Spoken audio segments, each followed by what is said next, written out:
नमस्कार, स्वागत है आपका द न्यूज़ लॉन्चर पर। मैं हूं अशोक वानखेड़े, लेकर आया हूं आपका अपना कार्यक्रम the X-ray. Iran, Israel, America युद्ध से एक और खबर। जैसे कि सुबह हमने डिस्कशन में आपको बता ही दिया था कि अमेरिका अब वहां से निकलने का रास्ता ढूंढ रहा है। तो अमेरिका ने एक कंसेशन दिया ईरान को, लेकिन क्या ईरान ने वो कंसेशन लिया? ना, ईरान भारत नहीं था, जो ट्रंप के दिए हुए कंसेशन को अपना भाग्य समझ के ले लेता। ईरान एक ऐसा देश है जो आत्मसम्मान के लिए मिर मटने को तैयार है और मिट गया करीब-करीब, लेकिन उसने अपनी अस्मिता नहीं खोई। जब ट्रंप ने कहा कि ईरान के ऊपर लगे हुए सैंक्शंस 30 दिनों के लिए हम हटाते हैं, तो ईरान ने बेइज्जत किया और बोला हमारे पास आपके सैंक्शन छोड़ो, हम नहीं बेचेंगे किसी को तेल। ईरान ने ट्रंप को बेइज्जत किया, दोस्त कतार ने भी यूएस की क्लास लगाई। कतार एलएनजी गैस भंडार, याद रखिएगा। इज़राइल ने बीच में छोड़ दिया, युद्ध के बीच फूट पड़ी। खबरें क्या-क्या है, ये हम देखते हैं। सबसे पहले ईरान को सैंक्शंस में छूट। अमेरिका और ईरान के बीच जारी भू राजनीतिक संघर्ष अब तेल के खेल में बदल गया है।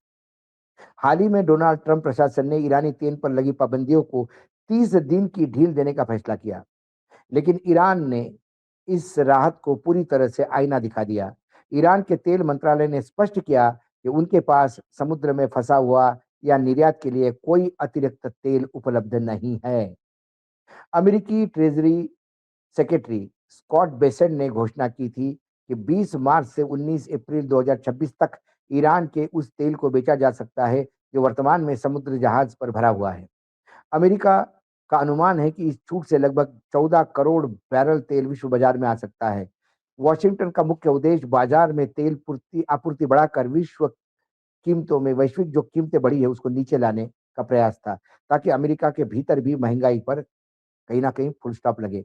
ईरान ने अमेरिका के दावों को पूरी तरह से निराधार बताया और ईरान के तेल मंत्रालय के प्रवक्ता सोशल मीडिया पर कड़ी प्रतिक्रिया देते हुए कहा कि अमेरिका के इस बयान केवल तेल बाजार की झूठी उम्मीद देने के लिए है। ईरान का तर्क है कि अमेरिका दुनिया को ये दिखाना चाहता है कि उसकी चालें काम कर रही है, जबकि हकीकत में इतना तेल ही नहीं जितना अमेरिका बता रहा है। इस पूरे विवाद के केंद्र में होर्मुज की खाड़ी है, जो वर्तमान में बंद है और इ और इतने सारे भारी अवरोध उसमें हैं। दुनिया का लगभग 20% तेल इसी मार्ग से गुजरता है। होर्मुज़ संकट के चलते वैश्विक बाजार में तेल की आपूर्ति बाधित हुई, जिसके दाम लगातार बढ़ रहे हैं। ट्रम्प सरकार के सामने दोहरी चुनौती है। वे एक तरफ ईरान पर कड़ा सैन्य और आर्थिक दबाव बनाने का प्रयास कर रहे हैं, दूसरी तरफ तेल की बढ़ती कीमतों को नियंत्रित करना चाहते हैं। अमेरिकी अर्थव्यवस्था को भी नुकसान पहुंच रहा है। भले ही भारत लंबे समय से ईरान से सीधा तेल नहीं खरीद रहा था, लेकिन वैश्विक बाजार में होने वाली हर हलचल का असर भारतीय अर्थव्यवस्था पे पड़ता है। $1 जब 1 बैरल पे बढ़ता है, तो भारत में $20 मिलियन का इम्पैक्ट पड़ता है। यदि वैश्विक स्तर पर तेल महँगा होता है, तो भारत को भी महँगी दरों पर आयात करना पड़ता है। इससे देश में पेट्रोल, डीज़ल की कीमतें बढ़ती है, जिससे सीधा असर परिवहन लागत और आम आदमी की रसोई के बजट पे पड़ता है। यही कारण है कि भारत जैसे बड़े तेल आयात तक देश यानी भारत नंबर 2 आयातक है चीन के बाद।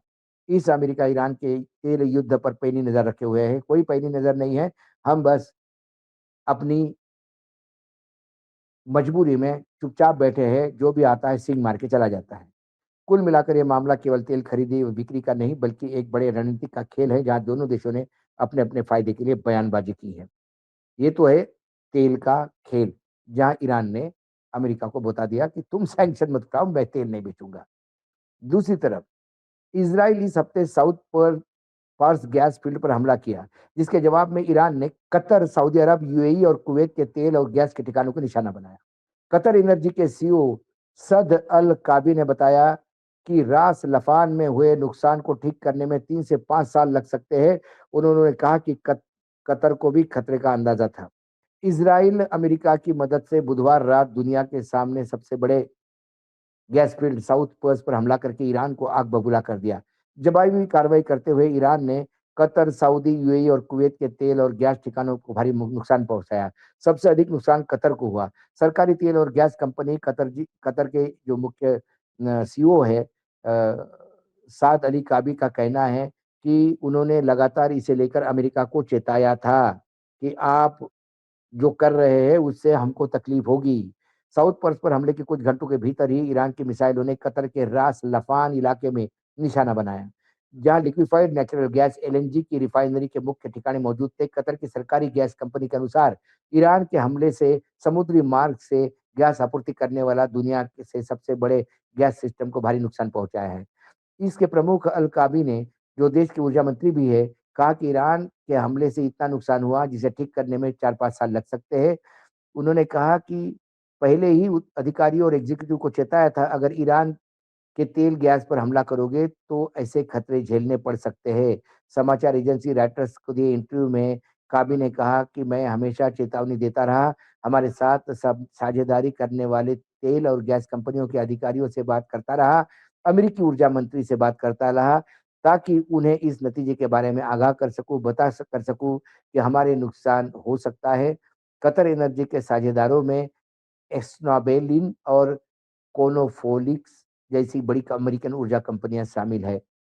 साद अल कबी ने कहा कि अमेरिका को और उसके कंपनियों को अंदाजा था कि अगर ईरान के गैस फील्ड पर हमला हुआ तो कड़ा पलटवार कहेगा। उन्हें खतरे की जानकारी थी, मैंने उन्हें लगभग रोज याद दिलाता था। उन उसने कहा था कि तेल और गैस ठिकानों पर हमले से हमें बचने की जरूरत है।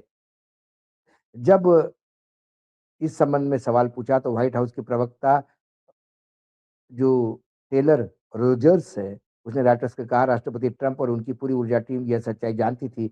ईरान के जारी ऑपरेशन के दौरान तेल और गैस सप्लाई में कुछ समय के लिए रुकावट आएगी। हमें पहले से इन रुकावटों का अंदाज था, लेकर हमने प्लानिंग की थी। कोनोकोफ्लिक्स के प्रवक्ता ने कहा, हम अपनी लंबी समय से चलती आ रही साझेदारी के प्रति पूरी तरह से प्रतिबद्ध है। कतर एनर्जी के साथ मिलकर चीजों को फिर से ठीक करने का काम करते रहेंगे। ईरान और ईरान के साथ अमेरिकी इजराइल युद्ध के 3 सप्ताह में के दौरान मिसाइल और ड्रोनों के हमलों ने टैंकर, रिफाइनरियों और एनर्जी इंफ्रास्ट्रक्चर को भी भारी नुकसान पहुंचाया। इससे तब तक सबसे बड़ा असर कतर एनर्जी के रास लफान पे पड़ा है। यहाँ पे जो गैस उनका कॉम्प्लेक्स है, वो 26 अरब डॉलर से लागत से बने इस यंत्र को भारी नुकसान पहुंचाया। बुधवार को इजराइल ने ईरान के मुख्य पथ पे हमला किया, उसके बाद ये हुआ। कुल मिला के जो कतार भी है, वो भी कहीं न कहीं लगातार बता रहा है कि अ,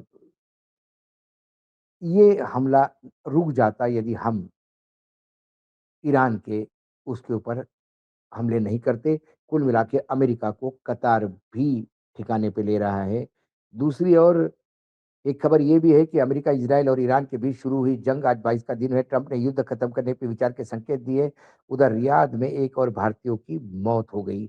अब इराक और इस युद्ध को लेके जब अमेरिका ने कई बार इज़राइल को आगाह किया कि आप एनर्जी कॉम्प्लेक्सेस पे या एनर्जी फैसिलिटीज़ पे हमले मत कीजिए, क्योंकि पूरा मिडल ईस्ट एनर्जी कॉम्प्लेक्स का एक हब बना हुआ है।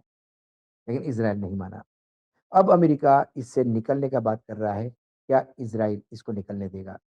और देगा तो फिर इज़राइल और अमेरिका के बीच में क्या फूट पड़ेगी? क्या इज़राइल अकेला ईरान को निपटाने में सक्षम है? कई सवाल है, एक नज़र से देखता हूँ मैं तो बहुत सारी चीज़ें दिखाई देती है, लेकिन एक बात तो तय है कि कतर ने भी अमेरिका को बताया कि अब हमारा क्या होगा? आप बताइए। उधर अमेरिका भी ईरान को कह रहा कि भई आप कुछ तेल ही बेच लो, आपका तेल आएगा तो कम से कम हार्मुज़ भी, उनको लगा कि ईरान के चलते हार्मुज़ खुल जाएगा। लेकिन ईरान उनसे ज़्यादा रणनीतिकार निकला, उनने सीधा बोल दिया कि तेल ही नहीं, कहाँ से देंगे? तेल तो 500 बैरल डॉलर जाएगा, जाने दीजिए। कुल मिला के पूरा विश्व त्राहिमाम कर रहा है। देखते हैं क्या होता है। आज एक से में इतना ही, कल फिर आता हूँ किसी विषय के साथ, तब तक के लिए नमस्कार, देखते रहिएगा द न्यूज़ लॉन्चर।